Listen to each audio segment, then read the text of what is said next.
Fala trader, aqui é Diógenes bom, estou fazendo esse vídeo para você especialmente para te mostrar a aplicação da estratégia da sessão de Nova York. Comentei no CBT, foi o tema da minha palestra no CBT, comentei no CBT que eu poderia mandar para você um script da estratégia, né? Mas eu acredito que um vídeo um pouco mais resumido e pontual pode te ajudar melhor do que um script, do que uma planilha. Bom, primeiro item que nós vamos... Esse vídeo vai ser rápido, tá? Mas só para você identificar. O primeiro item que nós vamos ver dentro da estratégia é se o mercado movimentou mais de 100% do ATR. O ATR é medido no gráfico diário, né? Ou através essa ferramenta, esse indicador que eu tenho aqui, que mostra para mim o ATR. Então, basicamente, se um par que você vai negociar movimenta uma média de 70 pips, quando for às 11 horas, no horário de Brasília, no horário de inverno do Brasil, né? Quando for às 11 horas, o mercado tem que ter movimentado 70 pips ou mais. Ou seja, ele tem que ter excedido a média dos últimos 7 dias de ATR. Então, se movimenta 70, ele tem que ter movimentado 70 ou mais. Ok? Se esse primeiro item tiver ok, o ATR tiver ok, a gente passa para o segundo, que nós vamos procurar a direção recente clara, que é exatamente o que nós tivemos aqui no dia 23 de junho. Tá? A direção recente, ou seja, antes de começar a nossa janela de negociação das 11 às 2, né? A direção está totalmente clara, muito clara, bem determinada. Ok. A partir daí, se tiver ok, nós vamos procurar que exista alguma zona de suporte ou de resistência, nesse caso de resistência, né, porque o mercado está subindo, nós queremos vender.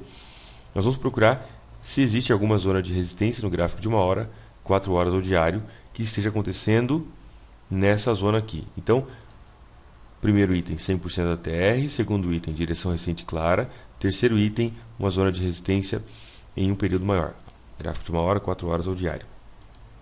Isso estando claro, nós vamos ver o próximo item, que é se o mercado está na máxima do dia ou na mínima. No caso aqui, se o movimento é de alta, a gente espera que ele esteja na máxima e que ele dê para a gente possível oportunidade de venda a partir desse ponto.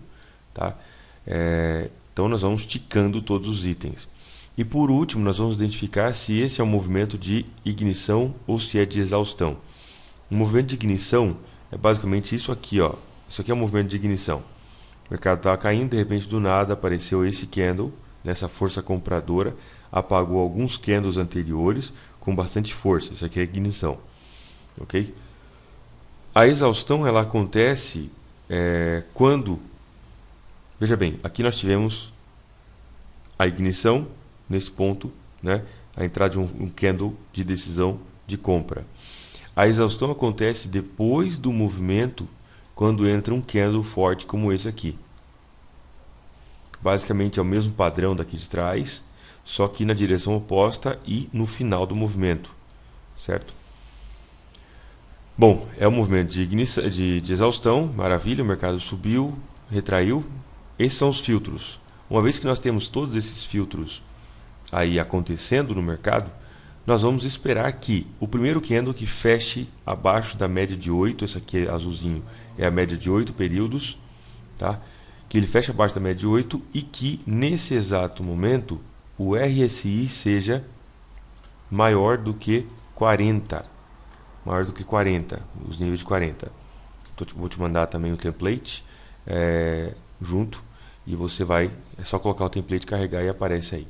Então, fechou abaixo da mínima e o RSI é maior do que 40 no caso de venda, ok, temos uma oportunidade de venda. Tá? Isso considerando que todos esses filtros aqui de fato se aplicaram. Então, 100% TR, direção clara, suporte e resistência, máxima do dia, ok. Aqui ó, começou a janela às 11 horas, mas a janela vai das 11 até as 2. São 3 horas onde o sinal pode acontecer, desde que essas condições aqui se apliquem de verdade. Fechou do lado oposto, entrada, stop loss, 2 pips acima da máxima, take de 1 para 1. Tá? Então nesse caso aqui exatamente a gente pode ver nós tivemos 9.2, 11.2 pips de stop, take de 11.2. E aqui eu quero falar com você do gerenciamento de risco. Geralmente eu estabeleço um trailing de 70% do tamanho do take. Então se o take é de 11.2, né, aqui estaria entrada, stop lá em cima, e o take aqui embaixo mais ou menos. 70% disso, vamos fazer as contas, 11.2 vezes 0.7, nós temos 78 pontos. Entrou na operação, já estabelece um trailing automático de 78 pontos, certo?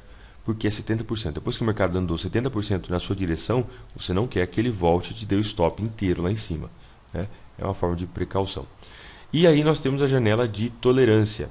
Então das 11 às 14 horas nós temos janela de entrada, e das 14 às 16 horas, que é esse quadrado aqui mais salmão, né, menor, é um período onde, nesse período aqui, eu não entro na operação, eu já não entro mais na operação, mas eu vou segurar alguma operação que eu tiver aberta. Então, por exemplo, esse aqui foi um exemplo muito legal, né, do EURUSD. Entrada, mercado caiu, não chegou a ativar o trailing, voltou, enfim, ficou lateralizado. Quando foi exatamente às 4 horas da tarde, terminou a janela de tolerância. Como essa operação tem uma perspectiva de day trade, eu não vou carregar de um dia para o outro, tá? Então, partindo do princípio de que aqui, essa linha azul foi onde aconteceu a entrada, entrei nesse ponto. Aqui exatamente, deixa eu ver, 16h55 na corretora. Portanto, a gente está falando aqui 5 para meio-dia, né? 5 para meio-dia. Entrei nesse horário, o mercado caiu, não deu take, não deu stop. Quando foi 4 horas da tarde, ele encerrou a janela de tolerância. E aí eu fecho a operação, esteja ela onde estiver. Nesse caso aqui, teria saído no 0 a 0 praticamente, né? No 0 a 0. Ok? Essa operação no EURUSD. Então, entrada, stop lá em cima, take, trailing de 70%. Não chegou a ativar o trailing, deu 4 horas da tarde, fecha a operação. Se tiver positivo, fecha positivo. Se tiver negativo, fecha negativo, tanto faz. Ok? Esse vídeo é bastante curtinho, só para te exemplificar. De qualquer forma, tem aqui o template, tá? E eu vou adicionar mais alguns detalhes aqui com relação ao gatilho de entrada. Que vai ser basicamente, se todos esses itens aqui estiverem ok, nós podemos partir para a entrada, que é aguardar que o candle cruze a média de 8 e RSI seja maior e tudo mais, ok? Bom, com isso fica esclarecido para quem tinha pedido, e aí você pode criar o seu script da forma como você quiser, e na verdade eu acredito que esse é um bom exercício para você organizar o seu conhecimento, sistematizar aquilo que você entende dentro do mercado. Um abraço, sucesso, fica com Deus e até mais.